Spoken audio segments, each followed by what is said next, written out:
સોનલ બોલો ને સંદીપ.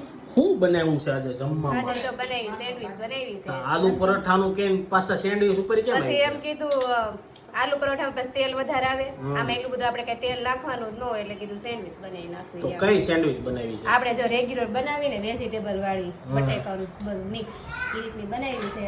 અને અહીંયા જો ચીઝ, પછી ગ્રીન ચટણી, બટર, જેને જે વસ્તુ નાખે ને કેચઅપ. અને હું નાખ્યું છે આની અંદર? આમાં તો ગાજર, કેપ્સિકમ, કોબી, કાંદા અને બટેકું ઓછું. આ સેન્ડવિચ કઈ બનાવી? ઈ તો કે નામ શું આ સેન્ડવિચ નું? વેજીટેબલ. વેજીટેબલ હા, સેન્ડવિચ. Grill sandwich. ઓકે, તો જો જોરદાર સેન્ડવિચ બની ગઈ છે.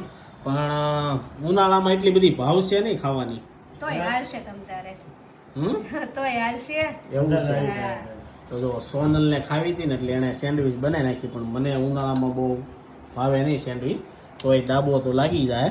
આ બાજુ પપ્પા બેહી જાય. કેવી લાગી પપ્પા સેન્ડવિચ? મજા આવે ઉનાળામાં કઈ ન પપ્પાની સેન્ડવિચ ફેવરિટ છે ને એટલે એને મજા આવે. બધી મજા આવે. હા, એને પપ્પાને ભજીયા કહેતા હતા બનાવવાના. હા ભજીયા બનાવો ઈ કે પણ ભજીયા નથી બનાવ્યા, સેન્ડવિચ બની ગઈ છે. હવે ભજીયા બનશે જ્યારે પાછો વિડીયો આવશે.